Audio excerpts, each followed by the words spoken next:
Queen of Pentacles. The Queen of Pentacles, like all the court cards, often stands in for an actual person in your life. In that regard, she would represent a woman, likely with dark hair and dark eyes. However, this is not always the case, as these cards can also represent energetic influences in our lives. The energy of the Queen of Pentacles is normally quite the feminine archetype: hearth, home, motherhood. General, this card can indicate that you will be spending time, money, and energy on your home, getting it to be more comfortable. This is a good thing, provided you don't take on too much debt. People will be looking to you for insight and/or advice. You will be able to help them, if you are so inclined. This is a time period when you can get a lot accomplished. Work, you are likely to make great headway now. A woman with dark hair and/or eyes may play a significant role in your working life. If so, know that she is an ally for you. If possible, bring items from your home life into your work situation. This will help you to feel more at home there, and will likely make you more effective.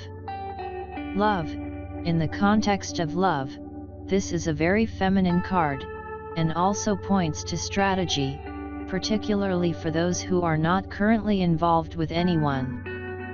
The strategy to find love is the stereotypical feminine one: don't chase it, make yourself available, but do not be desperate to bring someone new into your romantic life.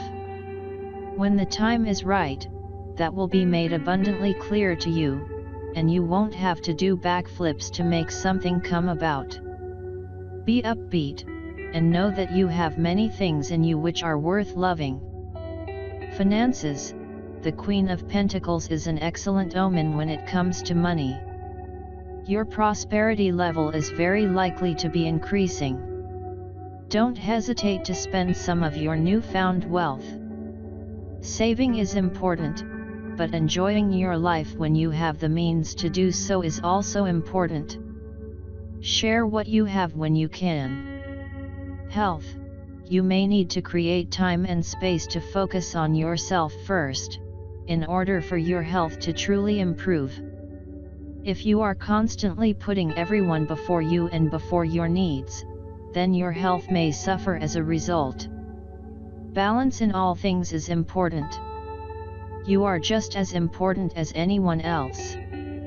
Spirituality, it's critical that you trust yourself. You may not see things spiritually the way everyone else does, but your belief system works for you, and that's what's most important. When it comes to our spiritual lives, although it's important to listen to the input from others, ultimately we must make our own decisions. If others don't understand your decisions, that's their problem. Tarot history. The history of the tarot is shrouded in mystery.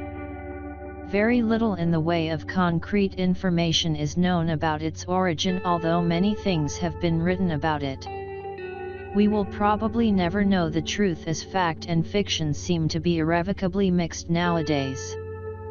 The tarot originated in northern Italy in the early 15th century, sometime between 1420 to 1440. Despite the fact that it is often attributed to originating from China, Egypt, India, or Morocco, to name just a few, there is absolutely no evidence that this is the case. Nor, as is often quoted, is there any evidence whatsoever that the tarot was brought to Europe by the Romanis. The name tarot is often attributed to being Egyptian, Hebrew, or Latin. This is not the case. The earliest names are all Italian in origin. The cards were originally called carte de triomphe. Around 1530 the word tarocchi began to be used to differentiate them from a new game of triumphs that was in vogue at the time. The etymology of this new word is unknown. The German variant was known as tarot and the French tarot. The symbolism for the tarot is drawn from the culture of medieval and Renaissance Europe. The tarot subjects are distinctive to European Christendom. The symbolism does not come from Egypt or any of the other exotic locales often mentioned. It is often stated that modern-day playing cards evolved from the tarot. This is not the case. Modern-day playing cards came to Europe courtesy of Islam. They were an adaptation of the Islamic Mamluk cards. They appeared quite suddenly in many different European cities between 1375 and 1378. These early cards had suits of cups, swords, coins, and polo sticks, and courts consisting of a king and two male underlings. The tarot adds the Fool, the trumps, and a set of queens to this system. Sometime before 1480, the French introduced cards with the now familiar suits of hearts, clubs, spades, and diamonds. The Joker is not original to either the early form of modern-day cards, or to the tarot, but instead originated in the USA around 1857 and was used as a wild card in poker as well as the highest trump in euchre. It is also often stated that the Catholic and Protestant churches outlawed the tarot and all who used it in an effort to stamp out so-called heretical teachings. This is not the case. The Inquisition documented what the Church considered as evidence of heresy in great detail.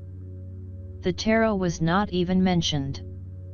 After the Reformation, less controversial images for the Pope and Papess were substituted by card makers as the Church had objected to the original images. It is often said that the tarot was not used as a divination tool prior to 1781. The tarot was used as early as the 16th century to compose poems describing personality characteristics. There is historical evidence that in one case at least these verses were presented as relating to the person's fate. In other words, divination. Divinatory meanings were assigned to the tarot in Bologna in the early 1700s, and this is the first unambiguous evidence of tarot divination. Ordinary playing cards were connected with divination as early as 1487. It is not unreasonable to think that the tarot was also. The tarot has often been attributed with being a pillar of Western esoterica occultism. This is certainly not the case. The first occult writers to discuss the tarot were Court de Gabellin and the Comte de Melot in 1781. The tarot was not mentioned in any occult work for the first 350 years of its existence. The terms Major Arcana, Minor Arcana, High Priestess, and Hierophant are anachronistic when referring to the older tarot decks. The historically appropriate terms are the Trumps and the Fool, the suit cards, Papess or Popess, and Pope. Likewise, Pentacles and Wands are relatively recent substitutions for the traditional suit names of coins and staves or batons. The original Italian titles of the cards were in some cases different from the later French titles that have become familiar to us through the Tarot de Marseille and its descendants. Also, the ordering of the trumps varied considerably in Italy where the cards originated. It is not known which ordering is the earliest one. Even the number of cards in the deck varied a great deal. So care should be used in making statements about the original meaning of the cards based on the familiar titles and ordering. Many believe that the Waite-Smith Tarot is the original, standard, or most authentic tarot deck in existence. This is absolutely untrue. The Waite-Smith/Rider-Waite deck was created in 1909, not even 100 years ago, making it a relative newcomer in the almost 600-year history of the tarot. There is actually no definitive version of the tarot.